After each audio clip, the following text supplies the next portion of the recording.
परमात्मा को पाने तथा उसका वास्तविक लाभ प्राप्त करने के लिए पवित्र बाइबल में प्रमाण है कि प्रभु ने मनुष्य को अपना ही स्वरूप बनाया। 6 दिन में सृष्टि रचकर 7वें दिन विश्राम किया। कुरान शरीफ में प्रमाण है कि हजरत मोहम्मद को खुदा स्वयं कह रहे हैं कि मैंने तुम्हें उस परमात्मा की महिमा बताने के लिए भेजा है। वो परमात्मा कबीर है जिसने 6 दिन में सृष्टि रची तथा 7वें दिन तख्त पर जा विराजा। उसकी खबर किसी बाखबर से पूछकर तो देखो। कृपया अवश्य सुनिए जगत गुरु तत्वदर्शी संत रामपाल जी महाराज के अमृत वचन। 31 नंबर में, हे कुरुश्रेष्ठ, यज्ञ से बचे हुए अमृत का अनुभव करने वाले योगीजन सनातन परब्रह्म परमात्मा को प्राप्त होते हैं। सनातनम ब्रह्म, सनातन ब्रह्म माने अविनाशी परमात्मा। सनातन माने पुरातन, सबसे पहले वाले प्रभु स्वयंभू परमात्मा को प्राप्त होते हैं।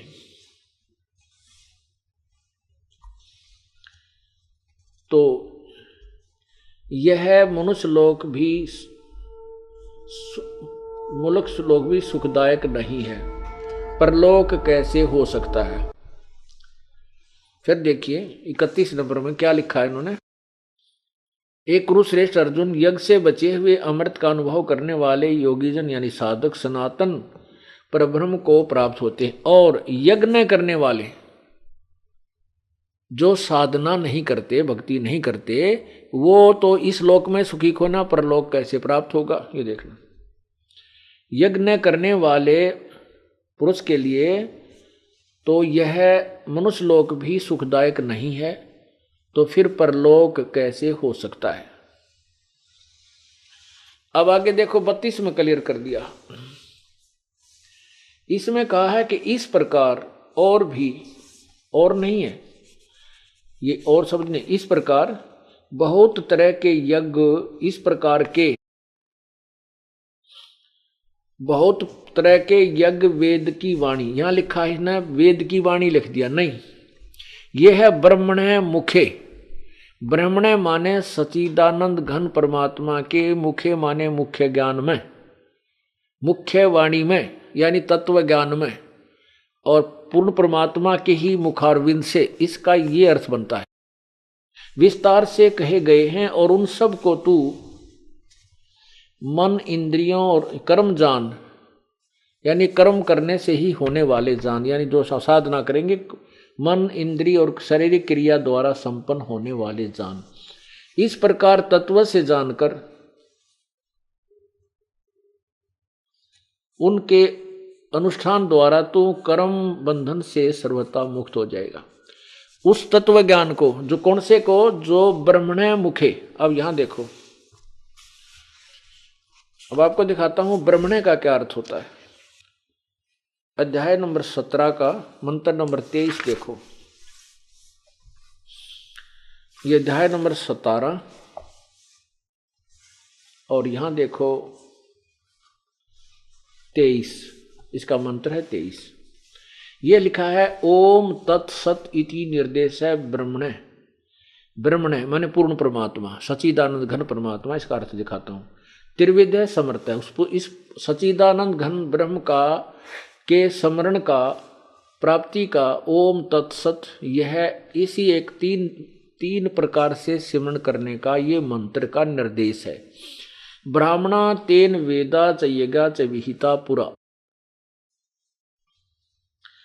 ओम तत्सत, ऐसे यह 3 प्रकार का ब्रह्मणे का अर्थ देखना हमने। ब्रह्मणे मन सच्चिदानंद घन ब्रह्म का नाम कहा है।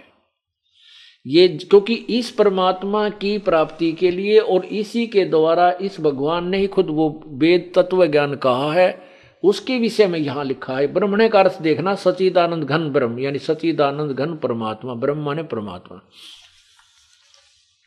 इस 32 में अब देखिए चौथे अध्याय के 32वें श्लोक का हम अनुवाद स्वयं करें।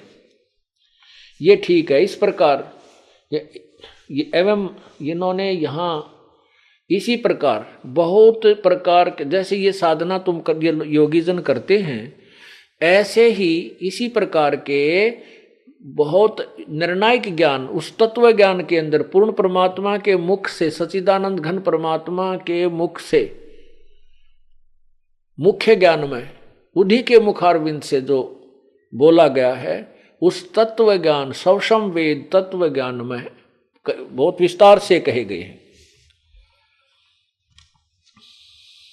और उनको तत्व से जानकर तो पूर्ण रूप से मोक्ष हो जाएगा। उनको तत्व से जानकर तो सदा के लिए पूर्ण मोक्ष हो जाएगा। ये देखो, यही चौथे का 32। इस प्रकार के बहुत तरह के यज्ञ यहां लिखना है। ब्रह्मण, ब्रह्मण माने वेद लिख दिया है, वेद, क्योंकि इनको ज्ञान तो था ही नहीं। वेद, वेद यहां ब्रह्मण का अर्थ है सच्चिदानंद घन ब्रह्म के मुख्य, मुख्य माने वाणी में, उस मुख्य ज्ञान में, मुख्य माने ज्ञान में, मुख्य माने मुख्य वाणी में, उसके मुखारविंद से जो बोला गया है उस तत्व ज्ञान में विस्तार से कहे गए हैं। उन सब को कर्म जान, कर्म यानी कर्म करते करते, कार्य करते करते, कार्य करके ही उनको सफल होते हैं। यानी जैसे हम सत्संग सुनते हैं, यहाँ पर दान करते हैं, सेवा करते हैं, अपना संसारिक काम भी करते हैं, यानी काम करते करते उनका भजन करने से वह साधना, उस तत्व ज्ञान में बताए अनुसार साधना करने से मोक्ष, पूर्ण रूप से मोक्ष हो जाता है। ये स्पष्ट कर देखो। कर्म जान, मन इंद्रिय और शारीरिक क्रियाओं द्वारा संपन्न होने वाले जान, विद्यमान जान। इस प्रकार तत्व से जानकर उनके अनुष्ठान द्वारा तू कर्म बंधन से सर्वथा मुक्त हो जाएगा। अब देखो 33 और 34 में क्लियर होगा। अब 33 में क्या कहा, ये 33 है यहीं पर, ये 33 और इसका आगे अनुवाद है। हे प्रंतम अर्जुन, दर्वे में यज्ञ की अपेक्षा ज्ञान यज्ञ यावन मात्र संपूर्ण कर्म ज्ञान श्रेष्ठ है। हाँ, ज्ञान यज्ञ अत्यंत श्रेष्ठ है। हे प्रंतम अर्जुन, दर्वे में यज्ञ की अपेक्षा ज्ञान यज्ञ अत्यंत श्रेष्ठ है। ज्ञान यज्ञ यावन मात्र संपूर्ण क्रम ज्ञान में समाप्त हो जाते हैं। अब देखो चौथे अध्याय के 32वें श्लोक में क्या कहा है कि उस सच्चिदानंद घन परमात्मा पूर्ण ब्रह्म के मुख्य यानी मुख्यारविंद से उच्चारण किए गए उस तत्व ज्ञान में सभी जो ये मनमानी साधना करते हैं उनका भी वर्णन दिया गया है, निर्णायक ज्ञान दिया है। जैसे आपको वैद्य के अंग में सुनाया, वैद्य के अंग में आपने सुना। देखो इस ज्ञान को हम बहुत प्यार से और बहुत ही इंटरेस्ट से सुनेंगे, तभी इसका निर्णय होगा। क्या बताया है कि जो अभी आपने देखा, कोई तो इंद्रियों को रोककर कुछ करता है, कुछ कैसे करता है, कोई देवताओं की पूजा करता है,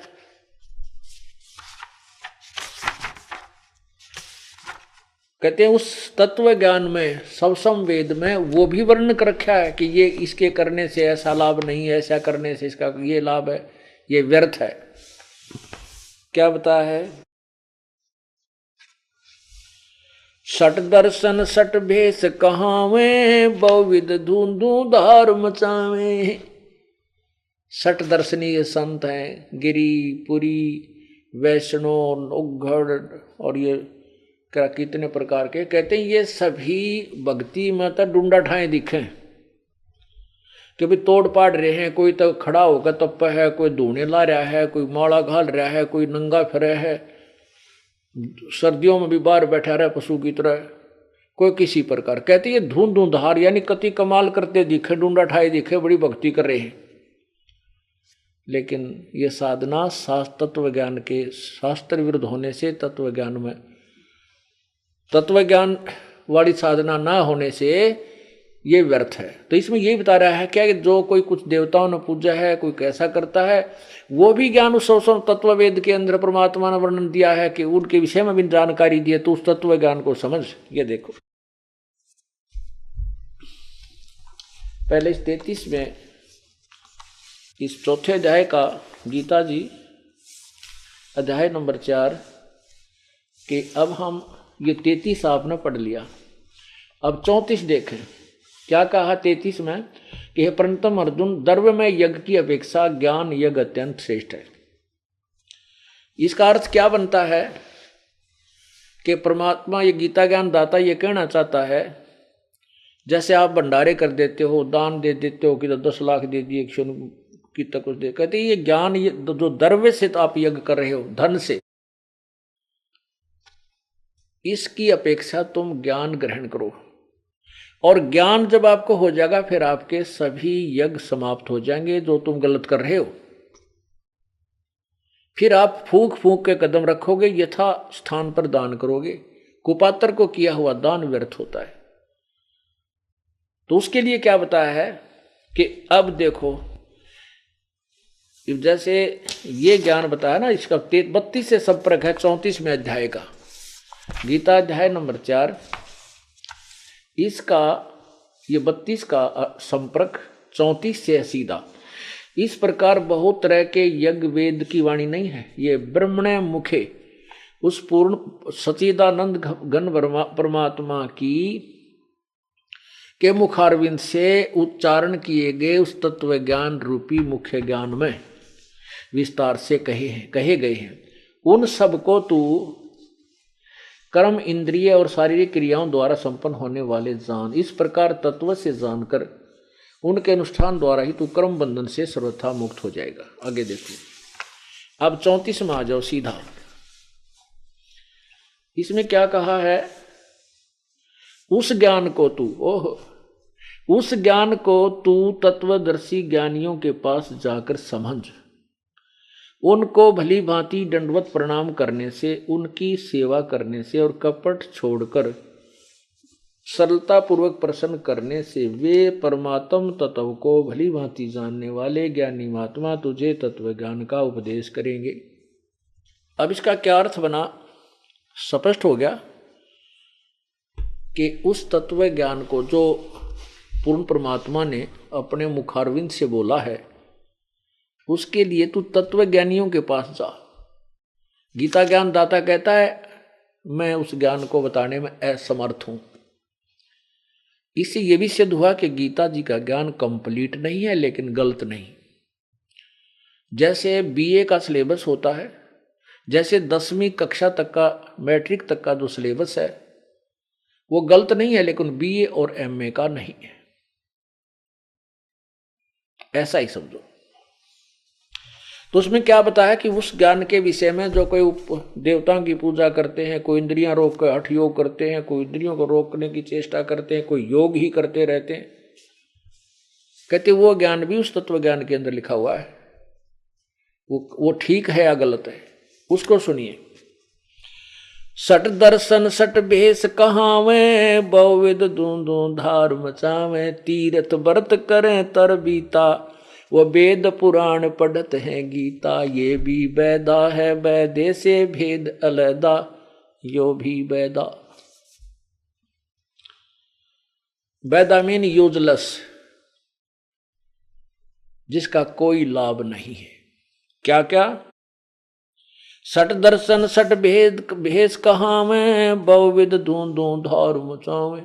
ओह, ना जाने कितने प्रकार से साधना करते दिखे, भिन्न भिन्न प्रकार से, और डूंडा ठा रखा है। हो बड़े महापुरुष हैं। अब जैसे कोई व्रत रखता है, कहते हैं वो केवल दूध पीता है, इसने 10 वर्ष हो गए कुछ नहीं खाता पीता, दूध पीता है। कुछ ऐसे हैं कि ये 10 वर्ष से खड़ा हुआ तप कर रहा है, पैर सूज गए हैं, कीड़े पड़ जाते हैं, ये प्रवाह नहीं करता है। अब हमने तो इसे देखे देवता वही कमाल कर रहे, हद कर दी, न तो तोड़ पाट दिया। हमारे तक कद्दे भी ना हो इसी साधना, ना घर छूटा ना ये फिर आगे इतना बूंदी कठिन, इतना कठिन काम बन सकता।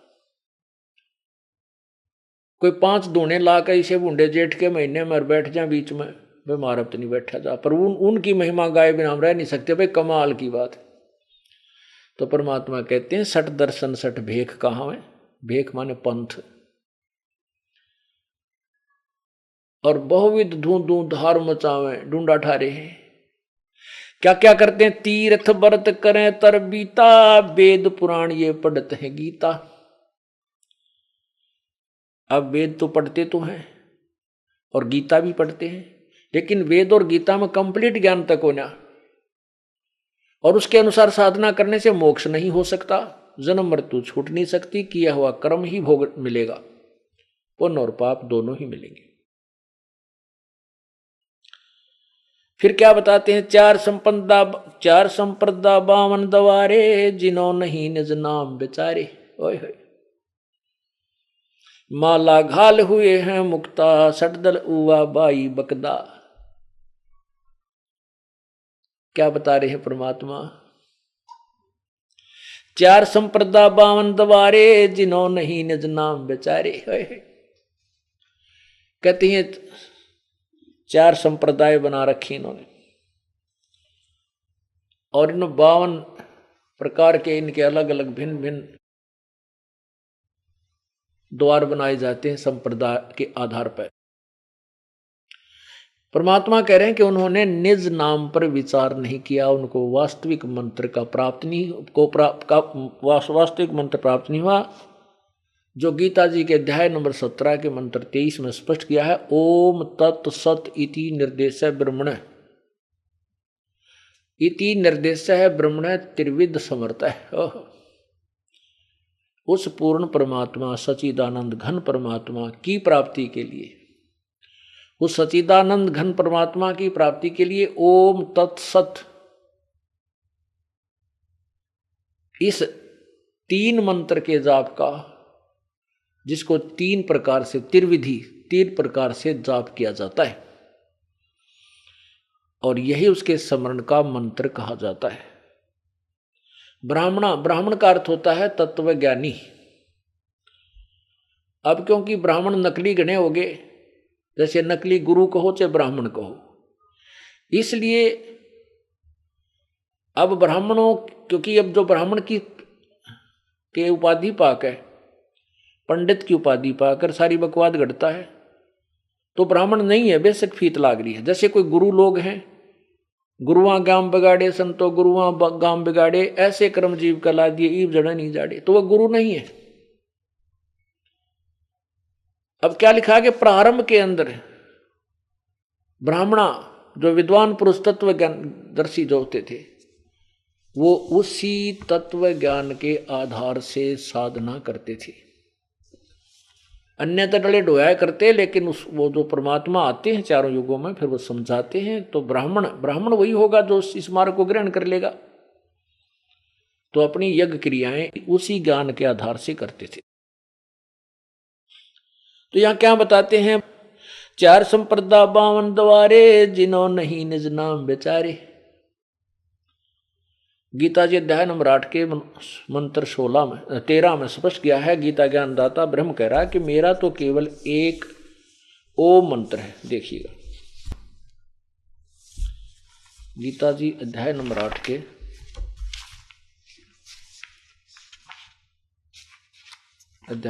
8 के मंत्र नंबर 13 में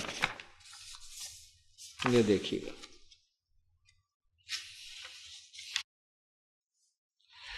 ये 12 और 13 का इसमें इकट्ठा ही अनुवाद किया है अनुवादक ने। तो हम 13 को लेते हैं। ये देखो यहां से, ओम इति एक अक्षरम ब्रह्म व्यवहारन माम अनुसमरण, यह प्रयाति तजंदेहम स याति परमाम गतिम। ओम इति एक अक्षरम, गीता ज्ञानदाता कहता है कि माम ब्रह्म, मुझ ब्रह्म का, ओम इति, ओम ही यह एक, ओम ही एक अक्षर, ये ओम एक अक्षर मुझ ब्रह्म का वह उच्चारण करके सुमरण करने का है। यो केवल ओम मंत्र है। ये ओम क्यों है? क्योंकि इसको लिख कर देखो आप, एक अक्षर क्यों कहा कि इसको लिखेंगे तो ऐसे लिखा जाएगा, जैसे ये ऊपर आप देख रहे हो, ये आप देख रहे ओम शब्द है, ये ओम, तो इसको कैसे लिखा जाता है ओम? हम इसको ऐसे भी लिख सकते हैं, ऐसे देखो, यहां ये एक अक्षर हो गया ओम, ये जो का तुम है। इसको फिर लिखने की भिन्नता होगी, इसको ऊ के ऊपर नीचे बिंदी बिंदी ला के उसका ऊ भी नोमेनक्लेचर बना दिया कि इसका भी, ये भी उस ओम का ही को भी रिप्रेजेंटेट करता है। तो इसमें स्पष्ट लिखा है, यहां भी लिखा है, केवल 2 ही अक्षर लिखे हैं। इन्होंने अगर यहां लिखते, इसका जब अनुवाद किया है, ये भी ऐसा ही लिखा है, ये देखो ओम, इसके वो नहीं है बीच में वो 3 का लाया करें हिंदी वाला, नहीं, ये ओम शब्द है। इस मैं को काट के हम ऊपर भी बिंदी ला सकते हैं। ओम इति एक अक्षरम ब्रह्मा माम ब्रह्म, मुझ ब्रह्म का ओम, यह एक अक्षर है जो उच्चारण करके श्रवण किया जाता है। और यह याति तजनदेहम, जो इसका यह प्रयाति तजनदेहम, जो अंतिम समय तक श्वास छोड़ने तक, शरीर छोड़ने तक इसका जाप करता है, समन करता है, स याति परमाम गतिम, वह परम गति को प्राप्त होता है। अब इससे ये दास क्या सिद्ध करना चाहता है?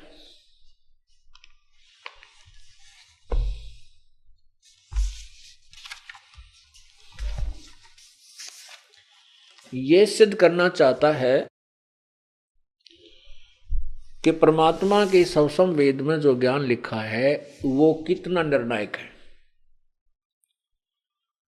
क्योंकि वेद पुराण पढ़ते हैं, गीता, तीर्थ व्रत करें तरबीता, तीर्थ और व्रत करने का किसी शास्त्र में नहीं है। ये तीर्थों के विषय में आपको मैंने बहुत बार बताया, आने समय आने पर फिर भी बताएंगे। वो तीर्थ क्या स्थान, उनको पढ़ कर इतनी नफरत हो जाए, उनकी स्थापना कैसे हुई। और तेरा एक सरस्वती तीर्थ है, वो उसके विषय में बताया, विष्णु पुराण में लिखा है कि एक ब्रह्मा जी की लड़की सरस्वती अपने पिता के दरबार में बैठी थी, वह नाच गाने हो रहे थे, और एक पुरूरा नामक राजा भी सिद्धि युक्त था, वो उस ब्रह्मा की सभा में चला गया। उधर से उनकी दोनों की 4 आंख होगी। राजा ने पूछा अपने नौकरानी वहां की एक उर्वशी से कि ये कौन है ये सुंदर औरत, ब्रह्मा की लड़की के विषय में। तो उस उर्वशी ने बताया कि ये ब्रह्मा जी की पुत्री है, सरस्वती नाम है। तो उसने उसके माध्यम से संदेशा भिजवाया कि इसे कहो कि मेरे से मिले। उसने उस उर्वशी के माध्यम से संदेशा पहुंचा तो उस सरस्वती ने स्वीकृति दे दी, और फिर वो नीचे आकर के एक नदी के किनारे पर हजारों वर्षों तक वो दुष्कर्म करते रहे। एक दिन ब्रह्मा जी ने वह देख लिया, उनको श्राप दे दिया। वो तो नदी में डूब कर मर गई, कहते हैं वह नदी फिर सरस्वती कहलाई। वो कहते हैं वो नदी बन गई, नदी के बने थी, वह नदी में डूब कर मर गई। और फिर वहां बैठकर उस पुरवरा ने साधना की। वह क्या साधना की होगी आपको खूब पता है। तो वहां उसने जो साधना की, तो उससे कहते हैं फिर वो अपनी विषय वासना के लिए ही साधना की। तो वहां जाने से कहते हैं बड़े पाप कटते हैं, वहां जाने से ये सुख हो जाता है, टट्टू हो जाता है। ऐसे गंदे स्थान की कथा सुनकर भी दोष पैदा होता है, वहां जाने से दूने दुष्कर्म उत्पन्न होते। और वहां उस स्थान पर जाकर स्नान करने, उस तीर्थ को मोक्ष बताते हैं, लाभ बताते हैं। उस तीर्थ पर धक्के खाने से मोक्ष बताते हैं, वो साधना करनी चाहिए। तीर्थ व्रत करें तरबीता, वेद पुराण पढ़ते हैं गीता। यो भी वेदा है, वेद पुराण पढ़ते हैं गीता, वेद पढ़ने पुराण पढ़ने गीता पढ़ने। पुराणम ये तीर्थों की महिमा गा रखी, उल्टी साधना फिटक रखी। अब उन ऋषियों महर्षियों ने, देवताओं ने साधनाएं की वेदों अनुसार। वेदों के साथ साथ फिर उसने आकाशवाणी सुनी थी। ब्रह्मा ने अपने पिता काल की उसने सोची है पूर्ण परमात्मा की का आदेश है, उसने कह दिया तपो तपो तप कर। उसने हजारों वर्षों तप किया। उसके बाद वो तप भी समावेश कर लिया सभी ऋषियों ने कि ये आकाशवाणी परमात्मा है, जबकि वेदों और गीता में कहीं कोई हठ योग करने का प्रमाण नहीं, प्रावधान नहीं है। ये इसके विरुद्ध जैसे व्रत करते हैं, गीता जी अध्याय नंबर 6 के श्लोक 16 में स्पष्ट मना किया है। ये देखिएगा, अध्याय नंबर 6 और मंत्र नंबर 16। हे अर्जुन, यह योग न तो बहुत खाने वाले का, यानी दड़ी पक्का खा ले, जमाई आए जा, फिर अंगड़ाई टूटे, नींद आ जाए, और न बिल्कुल न खाने वाले का, यानी व्रत रखा है कति सारा दिन कुछ ना खावे, तथा न बहुत सहन करने वाले का, यानी घना सोने वाले के स्वभाव वाले का, और न ही सदा जागने वाले का सिद्ध होता है। तो इससे सिद्ध होता है कि व्रत फिर ये लाए कहां तक, मनमुखी मनमाना आचरण है, ये नहीं करना चाहिए हमें। एक बहन ने बताया जो हमारे यहाँ उपदेशी है, पहले वो वैसे ही जैसे हमारे जैसी डले डोया करती, उसने बताया कि जी मेरा 2 कन्या थी, 2 कन्याओं के बाद मुझे परमात्मा ने मेहर बख्शी, अल्ट्रासाउंड कराया, पता चला कि लड़का है। मैं बहुत खुशी हुई। मैं पहले 2 व्रत रखा करती महीने में, हफ्ते में, तब मैंने 4 व्रत शुरू कर दिए। मेरा बेटा बड़ा अच्छा संस्कारी होगा, बड़ा अच्छा होगा, बड़ा पुण्यात्मा होगा। तो उससे क्या हुआ कि जब मेरे लड़के ने जन्म लिया, वो मेंटल हो गया। वो कति उसके दिमाग नहीं था, ऐसे ऐसे करा पड़ा रहता था। डॉक्टर ने बताया कि इसको गर्भ में पूर्ण आहार नहीं मिला, इस कारण से इसके अंग विकसित नहीं हुए। तब रोई माथे माथ मार के वो लड़का मर गया। साल 6 महीने 2 महीने 4 महीने 6 महीने बाद मृत्यु होगी।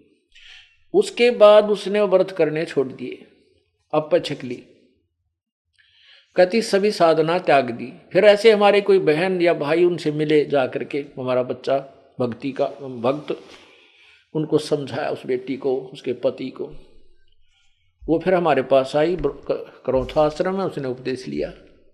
10वें महीने मालिक ने वो छोरा दे दिया, लड़का दे दिया। इतना अच्छा लड़का, वो आते हैं लेकर पूरा परिवार, और आंखें में पानी भर भर कर रोती है वह बेटी कि बहुत बुकार रखे थे हम। मैं बहुत धार्मिक थी, बचपन से साधना करती थी, और उसका परिणाम मुझे ये हुआ। अगर वो मेरा बेटा ना मरता और वो ठीक ठाक हो जाता तो मैं और नरक में जाती, उस साधना को नहीं छोड़ती। ठीक है, उस पुत्र ने मुझे ठीक दिशा दे दी। मैं यही सोचती हूँ, परमात्मा मेरी आंख खुल गई। तो पुण्यात्मा, ऐसे मनमुखी साधनाएं करने से हम हानि उठाते हैं, लाभ नहीं। इसके विषय में परमात्मा बताते हैं कि जीवित जग में जूती पड़े, फिर जम तोड़े छाती। यहाँ जीवित या बिरान माटी होगी कि लड़का ऐसा हुआ, और आगे पता नहीं के होंगे, वो यम के दूत छाती तोड़ेंगे, वो नारा दुख। अब क्या बताते हैं, 4 संप्रदा 52 द्वारे, जिन्हों नहीं निज नाम बेचारे, माला घाल हुए हैं मुक्ता, सटदल उआ बाई बकदा। माला गाल के मुक्त हुए बैठे हैं, समझ रहे हम मोक्ष प्राप्त करेंगे इससे। और यही गीता जी बताना चाहती है कि अध्याय नंबर 4 के श्लोक नंबर 31 में कहा है कि इन्हीं सभी साधना जो कर रहे हैं अपनी अपनी को समझते हैं ये मोक्षदायक हैं, ये मुक्त कर देंगे कर्मों से, बंधन मोक्ष काट देंगे, नहीं। तो यहां परमात्मा वही बताना चाहते हैं, 4 संप्रदा 52 द्वारे, जिन्हों नहीं निज नाम बेचारे, माला घाल हुए हैं मुक्ता। ये बड़ा पैर के गल में माला गाल ली, कंठी पैर ली, और वेशभूषा नारी बना, इसी से मुक्त हुए बैठे ये। सटदल उआ बाई बकदा, सटदल ये जितने भी संत हैं, नागा, विष्णु, ये जितने गिरी पुरी, ओ घोड़ गोरी, जंगम सेवड़े कहती है सब उआ बाई बकदे, इनके पास कोई ज्ञान नहीं है, शास्त्र वाला ज्ञान, तत्व ज्ञान नहीं है। बैरागी बैराग न जाने, बिन सतगुर नहीं चोट निशाने। ओए होए। अब जैसे सतगुरु शब्द इसलिए कहा जाता है क्योंकि गुरु जो है ये नकली हो गए और इनको पुण्यात्माएं परम संत मान बैठे हैं, इनको गुरु मान बैठे। अब ये गुरु नहीं है, फिर इनको इसलिए कहना पड़ जाता है जैसे कोई गीता कहता पाठ कर ले, गीता में ऐसा लिखा है, वैसे तो उनको ज्ञान है नहीं, फिर भी ये गुरु पदवी प्राप्त हो गए। इन्होंने इनको ये कहना कि गुरु नहीं है तो कोई भी बात नहीं सुने हमारी। इसलिए परमात्मा ने कहा कि जो सच्चा ज्ञान दे वो उस सतगुरु से। यदि ये नकली गुरु ना होते तो गुरु ही शब्द बहुता, सतगुरु कहने की जरूरत है नहीं। उसका वो सतगुरु आना ही नहीं चाहिए था, ये शब्द नहीं चाहिए था, आवश्यकता ही नहीं थी इसकी। सतगुरु इसलिए कहना पड़ा कि ये नकली गुरु हैं और ये गुरु ये लोकवेद के आधार पर गुरु पक्के हो रहे हैं। अब इसलिए बताना पड़ा कि बिन सतगुरु नहीं चोट निशाने।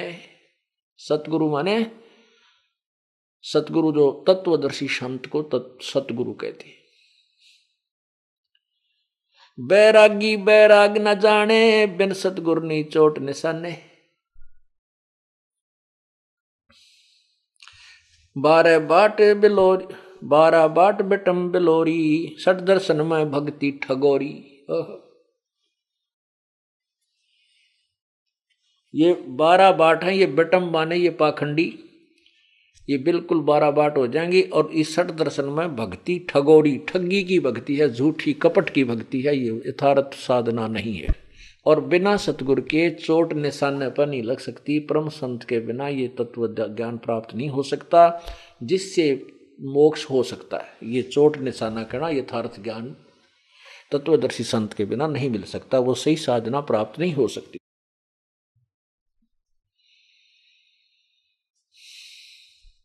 सन्यासी 10 नाम कहावे, शिव शिव करे न संशय जावे। निर्वाणी नी कच्छ निसारा, भूल गए हैं ब्रह्म द्वारा। ये ब्रह्म तक भी नहीं पहुंच पाते। 10 नामी साधु कौन से हैं? 10 नियम बना रखे उन्होंने। 10 नियम ये बना रखे हैं, भाई कंठी होनी चाहिए, माला होनी चाहिए, ऐसा होना चाहिए, ऐसा कपड़ा होना चाहिए, ऐसा खाना चाहिए, ऐसा सोना चाहिए, इसी में जागना चाहिए, इसी में सोना चाहिए। ये नहीं, इनको 10 ना अरियन ना कर रटना लगाना चाहिए, ये रोज जाप करो। परमात्मा कहते हैं 10 नाम, सन्यासी 10 नाम कहावे और शिव जी के उपासक हैं ये। शिव शिव करे न संशय जावे। निर्वाणी ने कच्छ निसारा, भूल गए हैं ब्रह्म द्वारा। ये भी वैदा है, वैधे से भेद अलैदा, यो भी वैधा। सुन सन्यासी कुल क्रमनासी, भगवे प्योंदी भूले धोंदी। छल छिद्र की भक्ति ना कीजय, आगे जवाब कहो क्या दीजिए। सुन सन्यासी कुल क्रमनासी और भंग में प्योंदी भूले धोंदी। जैसे संत की प्योंद चढ़ा ली, लाल कपड़े पहन लिए या प्योंद चढ़ा ली, और वास्तविक ज्ञान से ये दूर हैं, बहुत दूर है। छल छिद्र की भक्ति ना कीजिए, आगे जवाब कहो क्या दीजिए। अन्य कैसी साधना करते हैं? कुछ ऐसी साधना करते हैं, भरम करम भैरव को पूजें, सत शब्द नहीं साहेब सूझें। माला मुक्ति कक्कड़ हुक्ति, बाणा भोड़ी भांग भसोड़ी। बाना गौड़ी भांग बसोड़ी, यो भी वैदा है, वैदे से भेद अलैदा। यो भी वैदा है। ये दंडी सन्यासी, ये भी 60 दर्शनिया में आते हैं, ये 60 दर्शनों में आते हैं, और ये शिव के ही उपासक या विष्णु के उपासक होते हैं। 60 दर्शनियों में शिव उपासक भी होते हैं। तो ये कहते हैं भांग पीवें और उखटी पीवें, तमाकू, जति जलाली पद बिन खाली, नाम न रत्ता घोरी घत्ता। मंडी बसंता ओढ़े कंथा, बन फल खावे नगर न जावे, यो भी बैदा है। जंगम जैनी फोकट फैनी, नाम न चीना गुरु गुण हीना, यो भी बैदा है। अब क्या बताते हैं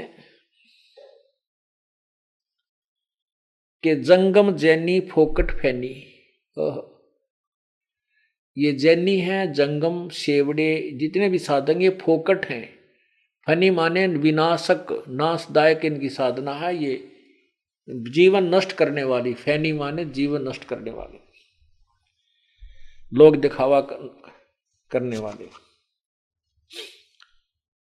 आपने महावीर जैन जी की साधना का परिणाम देखा होगा, बहुत बार हमने सुनाया। उस महापुरुष ने कितने कष्ट उठाए। 30 करोड़ बार गधा बना, 60 करोड़ बार गधा बना, 30 करोड़ बार कुत्ता, ओहो 20 करोड़ बार हाथी, 20 करोड़ बार बिल्ली, लाख कितने बार जो है ना वैश्या बना, गर्भपात में मरण होया, और केवल 80 लाख बार देवता बना। तो यह विरानमाटी हुई जीव की।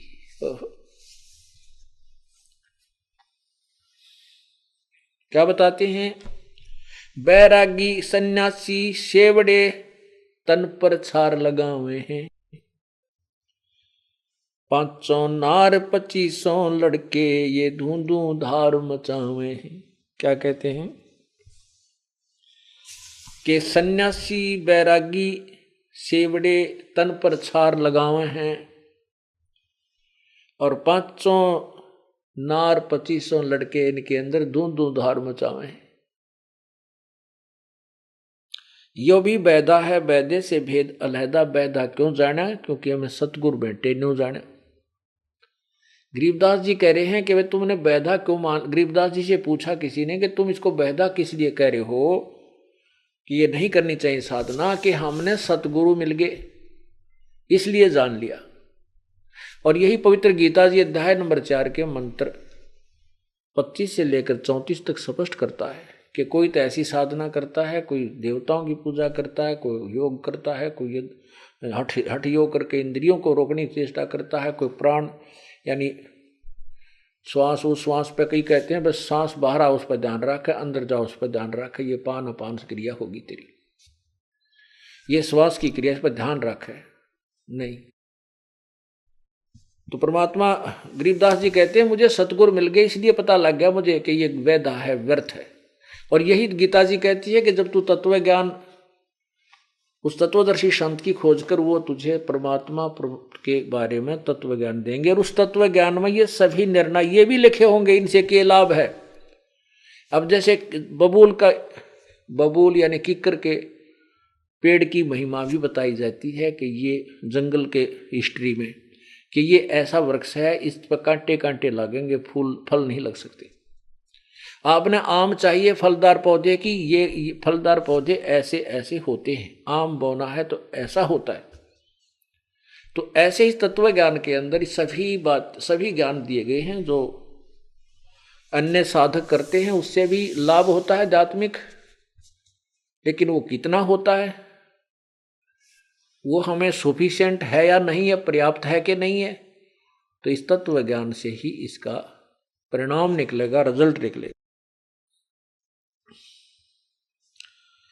कंठी माला और मृगछाला ये सिर पे जटा रखावे हैं, ढालक ताल झांझरी पीटे फिर ताना रे रे गावे हैं। कहते ये कोई भगवान भक्ति का मार्ग है। कोई तो गड़वे ले लेंगे सारी रात, को झालर ले लेंगे, को किसी तरह को नाचे हैं, ये तो इस तरह ये साधना नहीं है।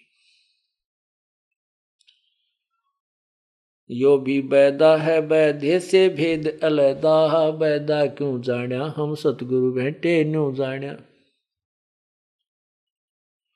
तन के योगी मन के भोगी ये गुल्लर पेट पड़ावे हैं, गुज बीरज का मर्म न जाण्या ये भद्र भेख बुनावे हैं। अब शरीर पे तो इन्होंने योगी यानी पर भगत जैसे लक्षण बना रखे हैं, लेकिन अंदर तो योगी को ना। परमात्मा कहते हैं एक नारी त्याग दीनी 5 नारी गैल वे, पाया ना द्वारा मुक्ति का सुखदेव करी बहु सैल वे। घर त्याग दिया, बैरागी बन गए, विरक्त हो गए, सन्यासी बन गए, कर्म सन्यासी हो गए, गांव छोड़ घर छोड़ दिया, एक औरत छोड़ दी। परमात्मा कहते हैं कि तू नारी को घर को इसलिए त्यागता है कि तेरी भक्ति में बाधक बनेगी। अरे तू 5 नारी साथ लिए फिरता है, काम क्रोध मोह लोभ अहंकार, और ये 5 विकार शब्द सप्रस रूप रसगंध, इन त्याग बेटा जब मोक्ष होगा। और ये तुम्हारी साधना से तो लाख करोड़ जन्म भी ना खत्म हो सकते। भगवान शिव जी के बारे में कल आपको प्रमाण दिया था, 88,000 वर्ष तक अपने एक काम, सबसे दुर्बल शत्रु है ये कामदेव, यानी वासना, जो सेक्स जिसे कहते, इसको समाप्त करने के लिए 88,000 वर्ष तक भगवान शिव जी ने तप की साधना की थी, और ये मान लिया था कि मैं इससे मुक्त हो गया। कुछ दिनों के बाद भगवान विष्णु के पास गया, काल ने प्रेरणा कर दी कि भी विष्णु जी से ये पूछूं कि उसने जब मोहिनी रूप बनाकर राक्षसों को धोखा दिया था वो कितने सुंदर लग रहे होंगे। मैं नहीं देख पाया था क्योंकि मैंने विष पान कर लिया था, जिससे मुझे घंगेला हो गया था, चक्कर हो गया था सिर में। इसी उद्देश्य से विष्णु जी के पास गए। विष्णु जी ने उसको वो ड्रामा दिखाया अपना करके। तो भगवान विष्णु जो मोहिनी रूप बने तो भगवान शिव जी उस का वो सारी साधना फेल होगी। एक सुंदर लड़की बनकर भगवान विष्णु जी एक बहुत बड़े बाग में घूम रहे हैं और शिव जी सामने बैठे देख रहे हैं। इधर उधर देख करके उस लड़की को प्राप्ति के लिए वो शिव जी उठकर चल पड़ते, और वो लड़की आगे आगे चल रही है, डांस कर रही है, अर्धनग्न कपड़े पहन रखे हैं जो इसमें अर्धनग्न शरीर दिखाई देता है। और भगवान शिव जी जो मान बैठा था कि मैंने तो सारे समस्याएं हल कर ली है, अब मेरे अंदर ना तो सेक्स रहा और ना ये कोई फिर शादी की आवश्यकता ही नहीं पड़ेगी, मैं बिल्कुल विकार रहित हो गया हूं। अब वो जा रहा है, आगे वो लड़की देखकर उसके पीछे पीछे अच्छे तेज तेज कदम रख के जंगल के माँ गहरा चले जाते हैं। वहां जाकर के उस लड़की का हाथ पकड़ लेते हैं भगवान शिव जी। जो ही उन्होंने हाथ पकड़ा, उससे पहले शिव जी की क्या हालत है यहां वर्णन नहीं कर सकता, ऐसी उनके पुराण में लिखी है। तो तब उस भगवान विष्णु ने अपना विष्णु रूप दिखा दिया। नो बोला, भोलेनाथ, उन राक्षसों को मैंने नो बोली बूंच बनाया था जैसे तू बना दिया। अब उसको देखकर नीची नाड़ कर दी। नो बोले, या तो बूंदी बला है भाई। तो परमात्मा कहते हैं, विकार मरे मत जानियो जो भूबड़ में आग, जैसे अग्नि काष्ठ के माही, है व्यापक पर दिखे नाही, ऐसे कामदेव पर चंडा, व्यापक सकल दीप नो खंडा।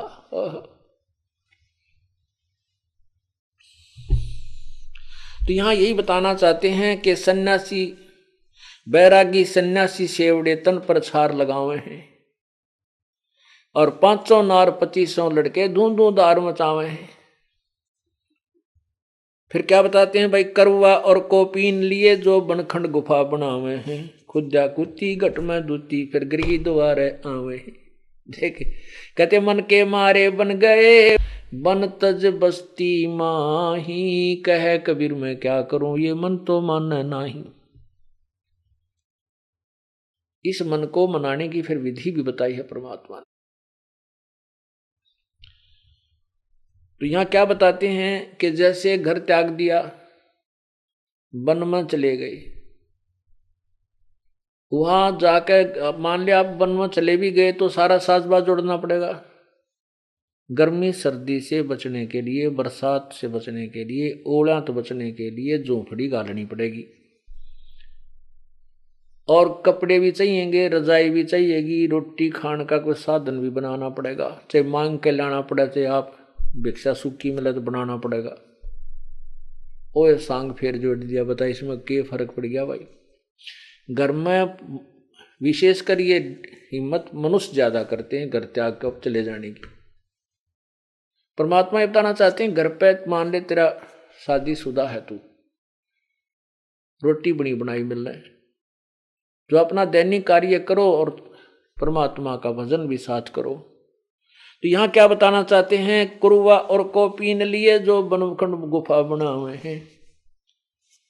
एक तो तुम्बा ले लिया, लोटा, ये तुम्बा जो होता है ना उसमें उसने काट कर ऊपर तीसा बना ले, लोटा पकड़ने का भी इसी में से बन जाता है, उसमें पानी रखें। उसको करुआ भी, करुआ करमंडल भी बना लेते हैं, उसमें एक अच्छा प्रकार का बनाने लग गया अब तो। पहले विशेषकर वो तुम्बा सा बना काट कर उसमें पानी डाल लिया करते, यानी कति विरक्तता दिखाने की चेष्टा करते थे। और केवल शरीर पर एक कोपीन लेकर घरते तक कुछ नहीं लेकर जाते, केवल एक लंगोट बांध कर हाथ में करुआ ले लिया, साधु बन गया, जंगल में जाकर गुफा बना ली। फिर क्या बताते हैं, खुदा कुत्ती घट में दूती, फिर ग्रही दुआ रह जावे हैं।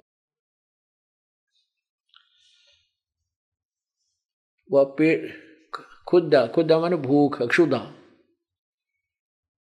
उसके कारण वो फिर गृहस्थी के आगे हाथ फैलाते फिरते, दियो माई दियो माई दियो माई कहते। इब क्या हो गया भाई, इब ये गृहस्थ, ये घर अच्छा लगा तेने। खाखी और निर्वाणी नागा सिद्ध जमा चलावे हैं, रणसिंगे तुरही तुतकारा, ये गागड़ भांग घुटावे हैं। ओह, खाखी और निर्वाणी नागा सिद्ध जमा चलावे हैं, रणसिंगे और तुरही तुतकारा, गागड़ भांग घुटावे हैं।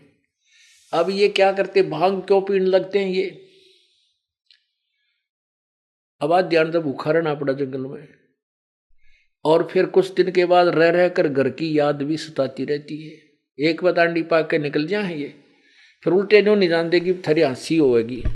फिर ये कोई नशे की आड़ लेते हैं, कोई सुल्फा यानी यूं गांजा पी लग जाएगा, चरस जिसे कहते हैं अंग्रेजी में। और वो चरस ना मिलने का भी हो तो जंगल में रहे, वो भांग एक निरी जड़ी बूटी की तो पैदा हो जाती है।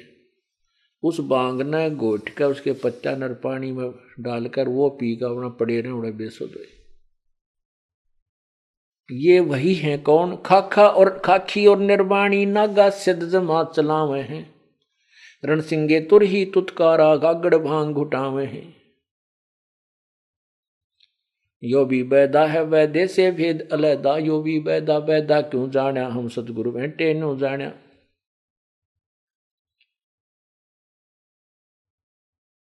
अब जिसको देखो पुण्यात्माओं, भैंस या गाय के बच्चे को जो अपनी मां के स्तन को से दूध पी रहा होता है, उससे छुटवा करके व्यक्ति क्या करता है कि उस बच्चे को आगे ले जाने के लिए उसके हाथ मुंह में उंगली दे देता है, और वो बच्चा उसको मां का स्तन समझकर उसके पीछे पीछे चल पड़ता है और उसको वहां ले जाता है जहां उसको दूसरे एक हाथ से उसको बांधने लगता है। और तो इतने में वो बच्चा जिस उद्देश्य से उसने उस उंगली को 2-3 उंगलियां जो उसके मुख में दे रखी थी ऐसे करके, उसने स्तन समझ कर ले रखी थी वह,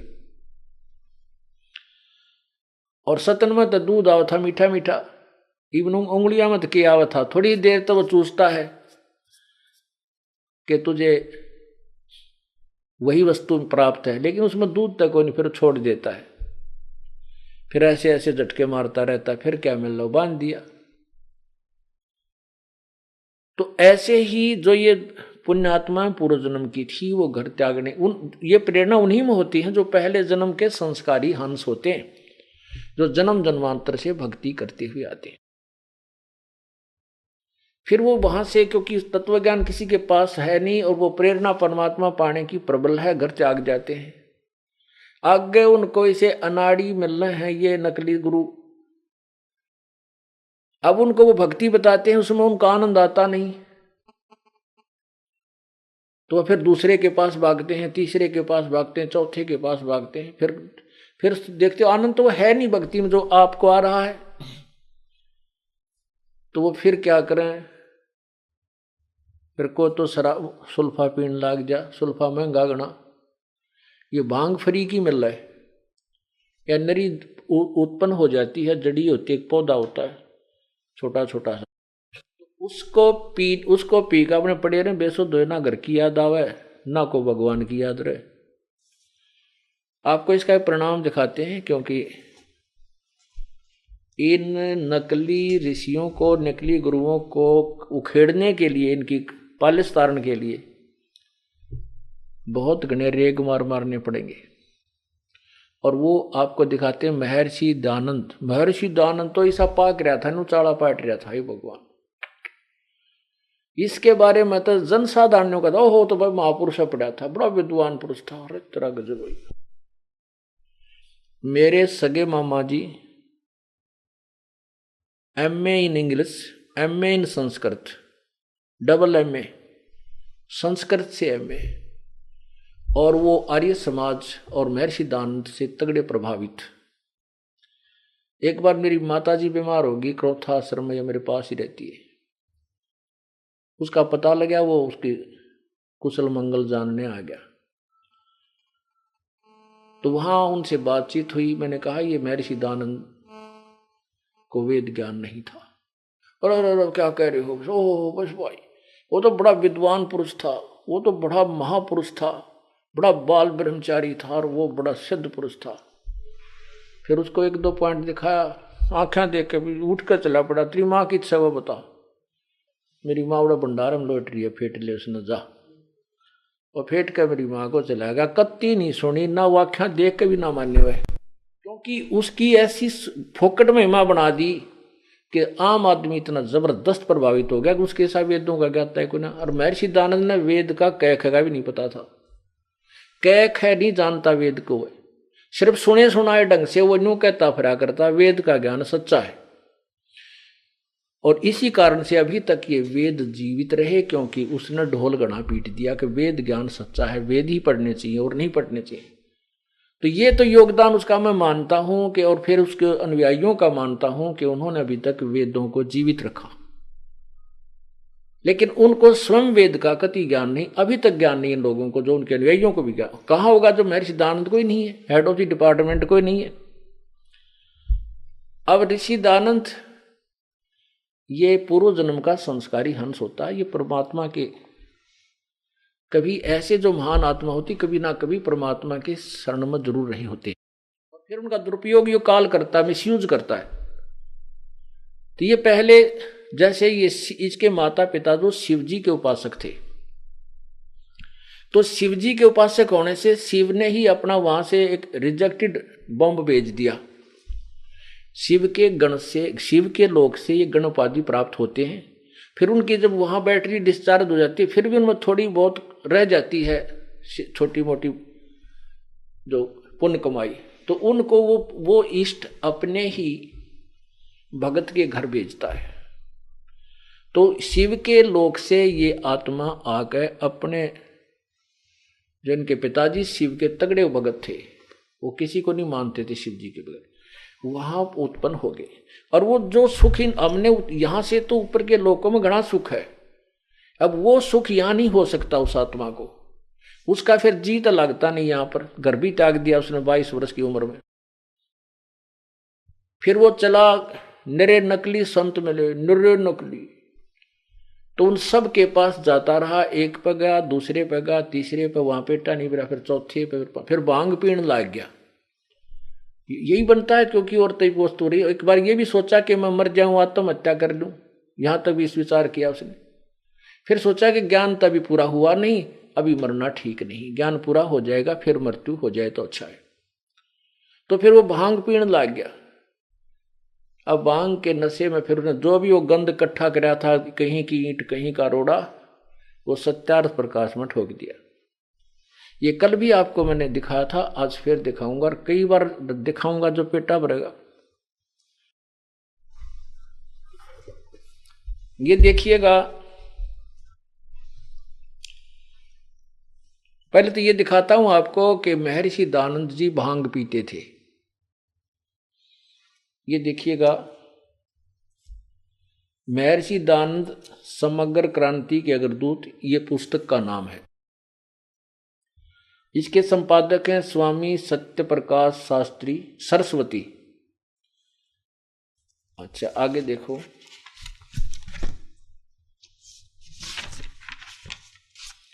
ये क्या है, महर्षि दयानंद जीवन व्रत और कर्तव्य, ये इसमें एक बुक अध्याय है। इसके लेखिका हैं doctor Usha ज्योतिष्मती MSc DPhil।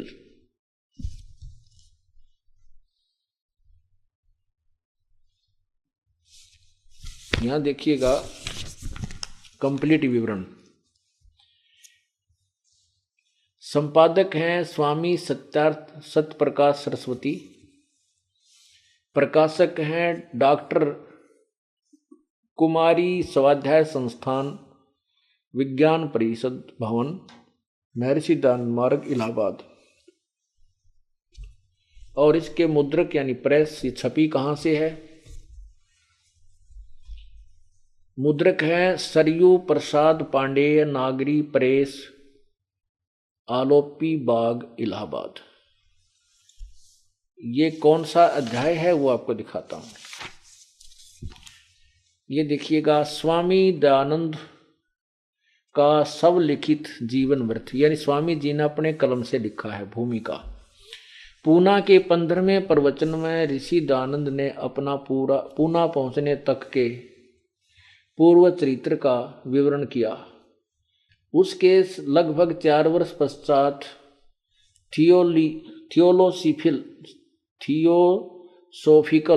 Theosophical society के प्रवर्तकों में अन्यतम कर्नल HS आलकाट के अनुरोध पर ऋषि दयानंद ने आत्मचरित्र लिखने का उपक्रम किया, परंतु कार्य अधिक्य के कारण वे इसे एक साथ नहीं लिख पाए।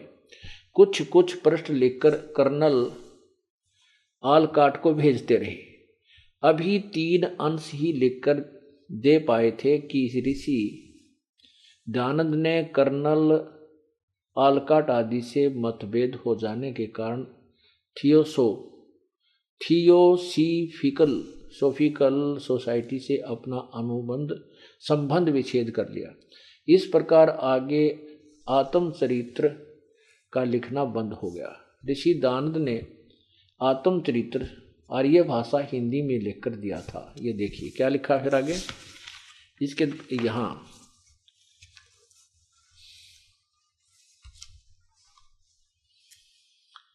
ये है प्रश्न नंबर 8 पे, जीवन व्रत और कर्तव्य। प्रथम लेख, मैं स्वामी दयानंद अपने हाथ से लिखकर पत्र भेज रहा है, जो कर्नल आलकाट के पास भेजा था वो पत्र की कॉपी है। दयानंद जी लिख रहे हैं, मैं स्वामी दयानंद। पहले तो अपने आप का श्री या स्वामी नहीं लिखा जाता, जो होश में होता है, बिना भांग पिए कोई लिखे तो ऐसे नहीं लिख सकता। अपने सामने कोई श्री या स्वामी नहीं लगाता। मैं दयानंद सरस्वती पीछे लगा सकता है, लेकिन आगे नहीं बोल लिखता कोई भी। तो यहां क्या लिखते हैं स्वामी जी, मैं स्वामी दयानंद सरस्वती संक्षेप से अपना जन्म चरित्र लिखता हूं।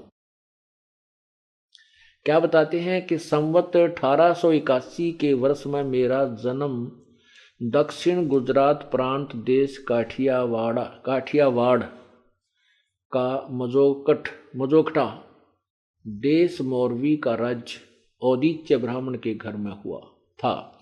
यहाँ अपना पिता का और निज निवास स्थान के प्रसिद्ध नाम इसलिए मैं नहीं लिखता कि जो माता पिता जीवित हों और मेरे पास आवें तो इस सुधार के काम में विघ्न हो, क्योंकि मुझको उनकी सेवा करना, उनके साथ घूमने में श्रम यानी परिश्रम और धन आदि का व्यय करना नहीं चाहता। पहले तो समाज सुधारक का काम देखो। स्वामी दानंद जी कहते हैं कि मैं माता पिता की सेवा के हक में नहीं हूं।